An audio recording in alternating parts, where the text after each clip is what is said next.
Vamos a empezar con un caso de no sé si decir un sinvergüenza o alguien que se asocia con las autoridades para irrumpir la ley. La verdad es que de estos casos hay varios y parece no parar la mano, ¿no es cierto? Un señor, un ciclista, acompañado de un amigo suyo, ciclistas profesionales además, acostumbran a hacer un entrenamiento permanente, pedalean varios kilómetros, iban por la Panamericana Sur, entiendo, por la paralela. Vino una persona por detrás en un vehículo, en su auto, y los atropelló. Más allá de hacerse responsable, trató de darse a la fuga. Por suerte, un conductor de un vehículo, de un tráiler que estaba adelante, le cerró el paso porque se dio cuenta que había atropellado a dos personas y se estaba intentando dar a la fuga. Llegan a la comisaría y a partir de ahí se inicia todo un drama para la familia también. Las personas, ambos, terminaron en el hospital, pero uno de ellos, por supuesto, terminó con mayores daños físicos que el otro. Por suerte, uno de los caballeros ya salió de cuidados intensivos, donde estuvo buen tiempo. Y hay una serie de cosas. Nosotros vamos a presentarle hoy día videos, fotografías y documentos, porque este señor no es la primera vez que algo así pasa con su vehículo, tiene como 20 papeletas. O sea, tiene papeletas por doquier. Eso habla del nivel de conductor del que estamos hablando, ¿no? Con eso vamos a empezar hoy el programa, pero por supuesto, como de costumbre, tendremos muchas más cosas y denuncias para ustedes. Estamos con Catherine Quevedo, que es la hija de una de las personas que fue atropellado ese día, y con el doctor Robinson Valdivia, que es el abogado. Bienvenidos ambos, gracias por estar acá. Gracias. Gracias. José, buenos días. Buenos días. Buenos días. A ver, empecemos por explicarle a la gente, explicarle al público sobre el caso de su papá, ¿no es cierto? ¿Hace cuántos días ocurrió esto?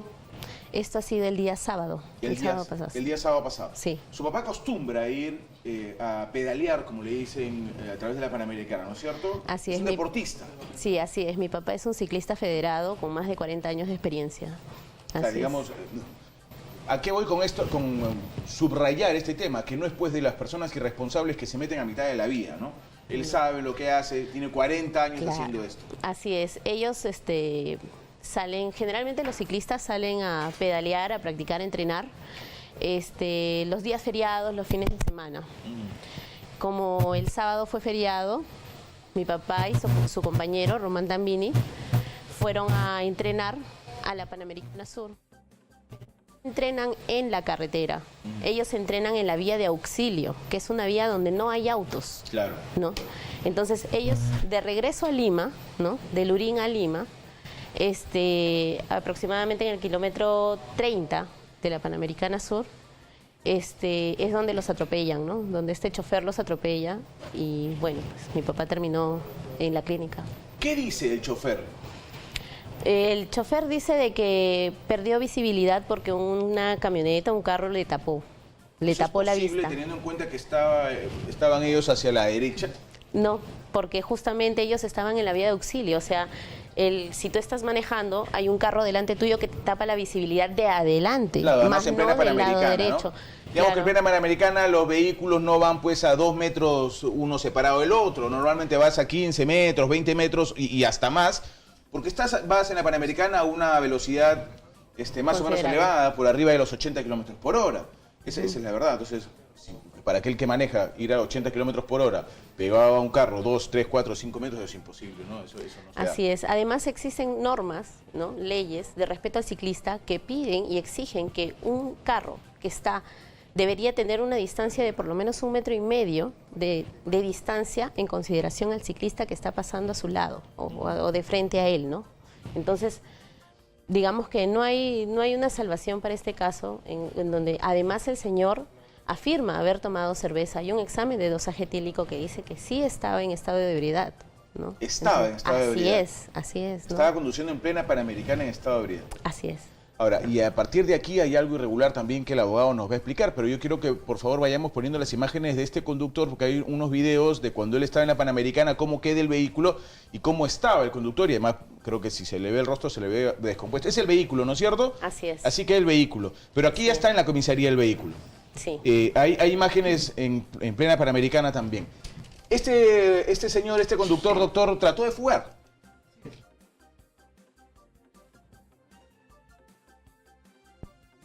A ver, perdóneme, creo que tenemos una dificultad estoy hablando con el abogado, estoy hablando con el doctor Robinson Valdivia. Sí.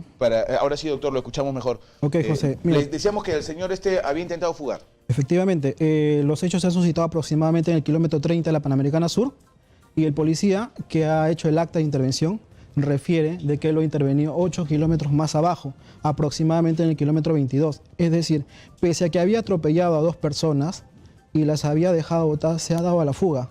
Entonces aquí nosotros estamos hablando más de una conducta delictiva. Estamos hablando no solamente de un sujeto que ha conducido en estado de ebriedad y que ha ocasionado lesiones a personas, sino que con ese comportamiento no lo ha frenado, sino que se ha dado a la fuga, dejando a las personas a su suerte. Estábamos hablando de 2 personas que solamente la única protección era una bicicleta y él estaba en un vehículo motorizado, en un auto. Entonces el impacto definitivamente iba a causar lesiones. ¿La pericia, hay alguna pericia sobre la velocidad en que iba el vehículo o no? Luego de que se le ha intervenido al sujeto, se ha hecho un ITP, una inspección técnico-policial, y no se ha medido la velocidad aproximadamente, se ha dado un número que son 60 kilómetros por hora, que es lo que él refiere, pero las condiciones del hecho se han suscitado de día, en un ambiente despejado. Entonces, ¿qué es lo que ha contribuido al suceso? Efectivamente, su estado de somnolencia, el cansancio en el que él iba y conducir en estado de ebriedad. Ante esa situación, la Fiscalía realizó acciones preliminares y le encargó a la policía de la comisaría de Lurín que realice diligencias. Dentro de ello fue la toma de declaraciones, el dosaje etílico, documento idóneo para poder acreditar que el sujeto se encontraba en estado de ebriedad. Una vez que la comisaría de Lurín ha terminado con las diligencias, todos los actuados han pasado a la Fiscalía Penal de turno de Lima Sur. Me imagino que el conductor está detenido, ¿no? Es un hecho totalmente alarmante que el sujeto no se encuentra detenido. ¿Cómo que no? ¿No está detenido? O sea, conducía en estado de ebriedad, atropella a 2 personas, se da la fuga y no está detenido. Inicialmente dice la policía que lo que han hecho solamente es perseguirlo, traerlo a la comisaría, pero hasta ahí no estaba detenido. Sino la detención ha venido horas después, cuando ha venido el resultado del dosaje etílico, y dice que ahí recién ellos podían tipificar el hecho, y de esa manera, recién hablamos de una detención a las 7 de la noche. ¿Cómo y la flagrancia? La flagrancia dice que mientras que no tenían el dosaje etílico no sabían cómo calificar el hecho, pese a que habían 2 personas internadas en la clínica. Luego que se han terminado todas las diligencias, se han derivado todas las actuaciones conjuntamente con el detenido, ahora sí ya detenido, a la Fiscalía Penal de turno. Personalmente he estado en la Fiscalía esperando que venga el resultado, a efectos de poder entrevistarme con el fiscal y exponerle la gravedad de los hechos. Que estamos hablando de 2 personas que están internadas en la clínica Santa María del Sur y que uno se encuentra en la unidad de cuidados intensivos. Que estamos hablando de un sujeto que ha estado conduciendo un vehículo motorizado en estado de ebriedad, porque así lo dicen los documentos, y que no se ha limitado ahí su accionar, sino que se ha dado a la fuga. Son hechos que quería exponer de manera objetiva al fiscal. ¿Qué pasó? Pero que no me permitieron hablar porque el documento policial no llegaba. Me quedé hasta las 8 de la noche el día domingo esperando ser atendido por el fiscal. Me tuve que retirar. Al día siguiente, a las 8 de la mañana del día lunes, me apersoné a la mesa de partes, solicitando información por la detención de este sujeto. Y la señorita de mesa de partes me informó que ya habían resuelto su situación jurídica. Le pregunté cuál había sido qué es lo que habían resuelto. Y me dijo que le habían dado libertad. Alarmado del hecho, pido entrevistarme con el fiscal responsable, con el doctor Rubén Astocondo Armas, que era el fiscal provincial penal de turno de Lima Sur. ¿Ya? Y él me dice, doctor, le hemos dado libertad porque no había nada para poder ir a sustentar al juzgado. Esas fueron sus respuestas de manera textual. No había nada. Ante esa situación lo que hice fue... ¿Ya había llegado el parte de la comisaría? Tenían todos los documentos. La única forma de resolver la situación jurídica de un detenido es teniendo todos los actuados.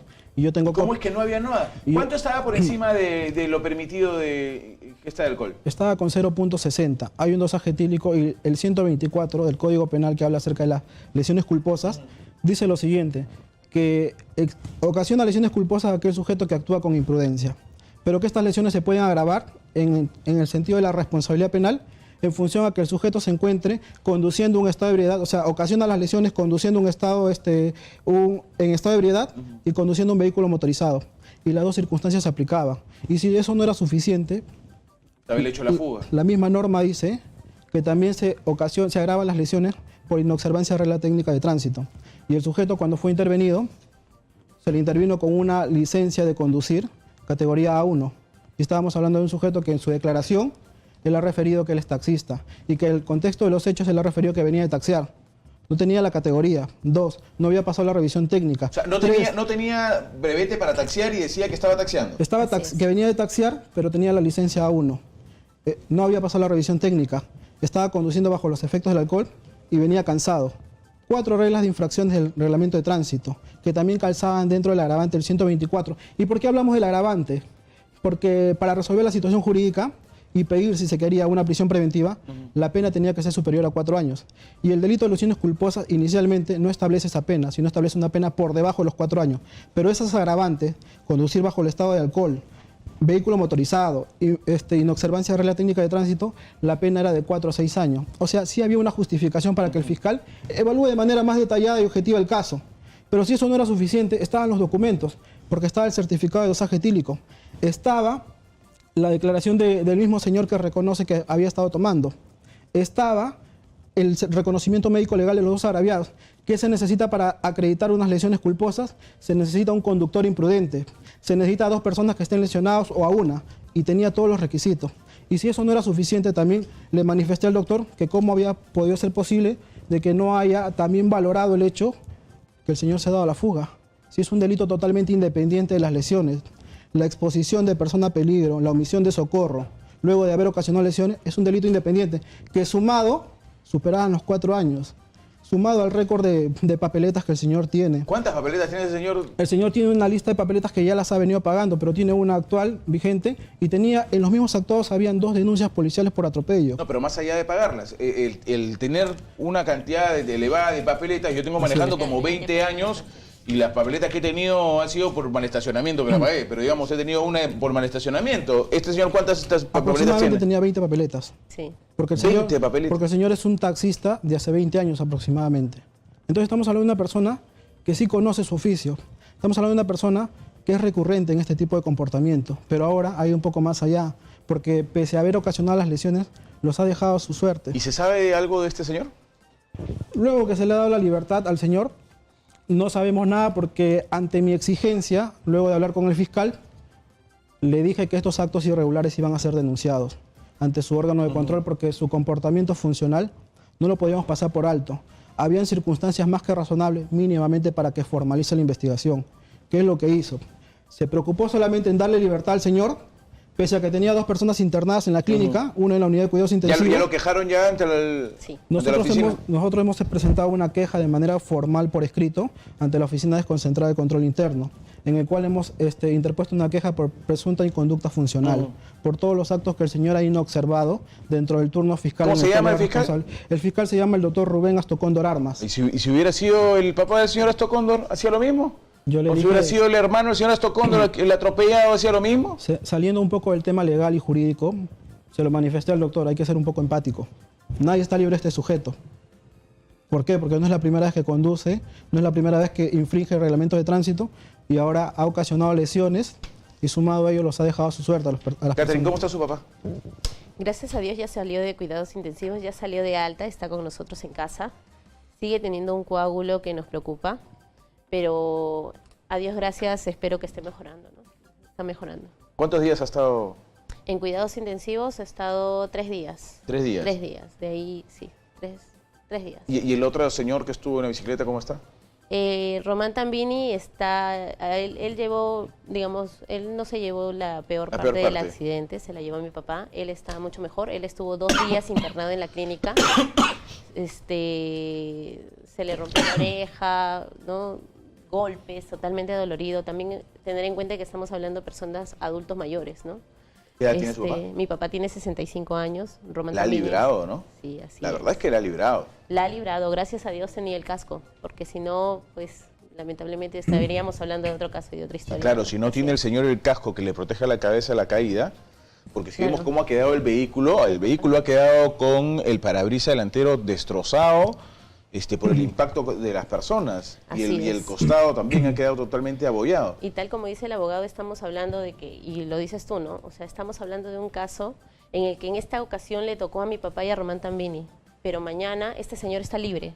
Mañana puede ser el papá de otra persona, el hermano de otra persona, y es por eso que nosotros no queremos dejar esto así. Porque sería tal vez a veces lo más fácil, ¿no? Mi papá está mejorando, Román Tambini también, y bueno, dejar las cosas así, pero no lo queremos ¿Y por lo menos hacer. este conductor se ha acercado a ustedes para No. pedir las disculpas del caso? No. Claro, no serviría de mucho en Y realidad. por las sumado al condiciones. hecho, José, que las circunstancias del accidente no solo han ocasionado lesiones, sino también daños materiales. Como tú lo has dicho al inicio, estamos hablando de ciclistas profesionales y que todo el equipo que utilizan para poder hacer su deporte es un equipo que demanda un costo. La bicicleta del señor Félix Quevedo ha quedado inservible, ha quedado partida en pedazos. Estamos hablando de una bicicleta hecha de carbono, que ha quedado inservible, que valoriza en más de $2.000. Sí, claro, esa ¿Y bicicleta por son carísimas. por qué lo saco a colación? Porque hay un vehículo, como tú lo has visto en la comisaría, Sí. pero que ni siquiera el fiscal ha tenido la objetividad y la función que le demanda la ley como para poder solicitar una medida cautelar a efecto de garantizar la reparación civil y el pago de los gastos que generan. No me digas que han las devuelto el atenciones. vehículo. No han solicitado ninguna medida cautelar, el vehículo sigue en la comisaría, pero no se ha solicitado ninguna medida cautelar.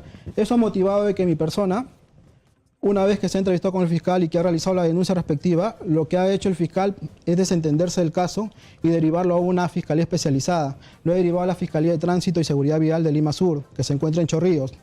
Yo me he entrevistado personalmente con el fiscal, con el doctor Humberto Durán Ponce de León, que es el fiscal que está viendo el caso ahora, y le he solicitado formalmente que formalice la denuncia, que existen los elementos que se requiere para formalizar y que pida una medida cautelar sobre el vehículo. Porque si el fiscal anterior no ha hecho nada, por lo menos está en manos de este fiscal, puede revertir esta situación si se quiere. Porque el caso no puede quedar solamente con una denuncia y que se siga investigando, porque el doctor Rubén Armas dice, no hay nada para investigar, no tenemos Pero eso nada. es muy fácil, pues no, o sea, no tengo el brevete que me exigen, no tengo la revisión técnica, atropello de personas, tomo para manejo ebrio o en estado etílico, me doy a la fuga y no hay nada. El fiscal dice, no hay nada, o sea, no pasó nada. No hay lo suficiente, emite una orden de libertad, porque acá tenemos la resolución, en función a ellos hemos armado los argumentos para la queja. Su disposición número 1, y dice puntualmente, dice lo siguiente, de que no se podría pedir una medida más gravosa, como es una prisión preventiva, no se podría formalizar denuncia ni incoar un proceso inmediato, porque no hay suficientes elementos de convicción que permitan acreditar el delito de lesiones culposas. Si el certificado médico legal de los dos agraviados que acredita las lesiones, si el dosaje etílico de conducción estaría superando el mínimo legal, las declaraciones, el acta de intervención del policía que dice, sí, yo le intervení 8 kilómetros más abajo porque se dio la fuga, no es suficiente para acreditar lesiones, no sé qué más necesita el fiscal. Que mueran. Porque no o sea, nos han ¿qué dicho quería nada. el fiscal? Que sean no dos personas atropelladas y golpeadas, sino muertas. Por estas razones, ordeno la libertad del señor. Increíble Es eso, inaudito, la verdad. claro, es totalmente inaudito, realmente, ¿no? O sea, el señor tenía todos los boletos para ganarse la rifa y no ganó No. nada. Se fue a su casa, normal. Se fue a su casa, Sí. el vehículo, no hay ninguna medida cautelar sobre el vehículo, pese Bueno, a al que, menos tenía SOAT, ¿no? pese a que al Por lo 312... Por lo menos tenía SOAT. Por- ¿SOAT de taxista? No sabría decirte si eso es de taxista. Ese Sería SOAT- interesante saber si era sí, SOAT de taxista, eso pues sería sí. otra irregularidad, ¿no es cierto? Así Así es. Porque si el señor es taxista y cumple funciones de taxista, debe tener un SOAT de taxi. En realidad es un señor que tiene 2 brevetes. O sea, ¿Cómo tiene 2 brevetes? Tiene 2 brevetes. Así es, cuando Tiene hemos un sacado el A1 y un reporte en el A2A. SAP, tiene O dos sea- brevetes, una categoría A1 y una categoría A2A. Entonces parece, y con las dos, Cosas con las dos extrañas, licencias, tiene infracciones de tránsito. Con los dos brevetes. Pero no es que haya revalidado y cambiado una por otra. ¿o qué? La máxima de la experiencia dice de que en estos casos, cuando ejercen la función de taxista, cuando son sancionadas con la licencia de conducir más grave, comienzan a alternar con la primera licencia, con la 1 que nos dan a todos, y siguen trabajando de manera irregular. Entendemos que ese ha sido el caso del señor, porque en las dos licencias de conducir registra infracciones. En las dos. En las Las dos. dos. En las dos licencias de ¿Y conducir. qué tipo de infracciones más o menos son las que acostumbra infringir este señor? Infracciones como exceso de velocidad, infracciones como pasarse las luces, la semaforización. O sea, no tiene ningún respeto a la norma. Inclusive el señor tiene, dentro de los actuados que remitió la policía, remitió 2 denuncias virtuales, en las cuales el señor ha estado inmerso en un suceso de accidente de tránsito, en el cual él ha sido responsable y con un agraviado. Y eso no era suficiente para el fiscal. O sea, otro accidente. Otros Así accidentes. Ah, ya ha pasado, Así es, ya. pasados. de es. meses anteriores, del mes de mayo del 2018. No, de ahorita, de mayo de este mismo año. ¿Y qué pasó ahí? No Sí. lo sabemos porque es con No lo otras sabemos, personas. Ya, pero ¿qué es lo que dice lo que usted ha averiguado? Solamente está la denuncia. ¿Qué dice la denuncia? La denuncia dice que sobre un atropello en el cual el señor ocasionó lesiones y que había un agravio que fue trasladado a la clínica que de repente ya salió. Y por O eso, sea, ya atropelló en este mismo año a otras personas. con el mismo vehículo, de la misma placa. Con el mismo vehículo. Con el mismo vehículo. Marca Toyota Yaris, placa AF 112, color gris oscuro. El mismo vehículo que Lo salió. que no dice si estaba en estado de ebriedad ahí también. No dice la denuncia. Pero ¿qué más espera el fiscal? A que la próxima sea con muerte. ¿Eso está esperando el fiscal? Entonces lo que ha hecho ha sido algo más fácil. Ante la denuncia, ante la presión de la defensa, ha remitido todos los actuados a la Fiscalía de Tránsito y Seguridad Vial. Le ha trasladado la responsabilidad a la otra fiscalía. Entonces nosotros nos hemos entrevistado con el nuevo fiscal, pero usted sabe que la palabra no es suficiente. Lo hemos tenido que pedir por escrito. Hemos hecho los pedidos formales de que sí hay los elementos suficientes para formalizar la denuncia. Es más, no solamente por el delito de lesiones culposas, sino también por la omisión de socorro, por la exposición de personas a peligro, que es objetivo. Está el informe policial, está el acta de intervención, está la declaración del policía. Hay 3 documentos objetivos que dicen de que el señor se ha dado a la fuga. ¿Qué más necesita para acreditar ese otro delito? Si son delitos independientes y las penas se suman. Pero es que las autoridades no se dan cuenta que este señor es un peligro al volante. Este señor es un peligro al volante. Ya atropelló a alguien a principio de año, en mayo, ¿no? Sí. Sí. Atropelló a alguien en mayo y ahora cierra el año atropellando a 2. En estado de ebriedad, con un brevete que no es el apropiado, un vehículo sin revisión técnica haciendo taxi, 20 papeletas encima. ¿Qué más están esperando? Qué falta de conciencia de las autoridades. Este fiscal se pasó. Es más, Repítame el nombre del fiscal. el otro se llama Rubén Astocóndor Armas. Porque algo tiene que hacer la Oficina de Control Interno del Ministerio Público. O sea, o este es el tipo de fiscales que queremos que libera a todo el mundo. Hemos presentado la denuncia por escrito, porque el mismo día, lunes, que me apersono y tomo conocimiento que habían resuelto la situación jurídica del señor, subí a la Oficina de Control Interno, expuse la denuncia verbal y me dijo de que lo haga por escrito a efecto de que siga un procedimiento regular. Y eso es lo que hemos hecho. Ahora va a pasar el proceso de calificación, la denuncia, los hechos que hemos expuesto como agravios y va a seguir un trámite. Esperemos de que la Oficina de Control Interno, de manera muy responsable, asuma este caso, ¿no? No, va a tener que hacerlo y si no haremos un seguimiento a ver qué está pasando en la Oficina de Control Interno. En algún momento el presidente de la República habló de las oficinas de control interno del Poder Judicial. Creo que también deberían ver el Ministerio Público, ¿no? Este tipo de cosas no pueden ocurrir. ¿Qué más ya? ¿Cómo vamos a sacar a la gente que es un peligro al volante de las calles si a los fiscales no les parece suficiente todos los agravantes que tiene este señor? ¿Cómo se llama el conductor? El conductor se llama Daniel Urbina Bailón. Daniel Urbina Bailón. Señores, si se cruzan con Daniel Urbina Bailón al volante, tengan cuidado. Parece que es un peligro en las calles. Muchas gracias. Gracias, Sam, por Gracias, estar acá. José. Gracias a todos. Quería decir algo más. Sí. Quería agradecer a toda la comunidad ciclística de Lima por el apoyo que le han dado a mi papá en este caso. Hay mucha gente que sin conocerlo se ha sumado mucho a brindarle apoyo en este tema. Decirles a todos que no vamos a dejar el caso así, que vamos a seguir adelante, no solo porque es mi papá, sino porque este es un tema de respeto al ciclista. Los ciclistas merecen respeto, merecen que los conductores que van a compartir la vía con ellos tengan cierta consideración, bajen un poco la velocidad y les permitan compartir el uso de la vía que es para todos. Claro. Además, yo me imagino, yo no he estado en la escena, por lo que ustedes me describen, por lo que está en los documentos, su papá pues no ha estado viendo en mitad de la carretera, la Panamericana, No, esto en la vía de es auxilio. inapropiado, sino en la vía de auxilio. Tremendo. Gracias nuevamente, muy amable. Gracias, Gracias por José. habernos acompañado.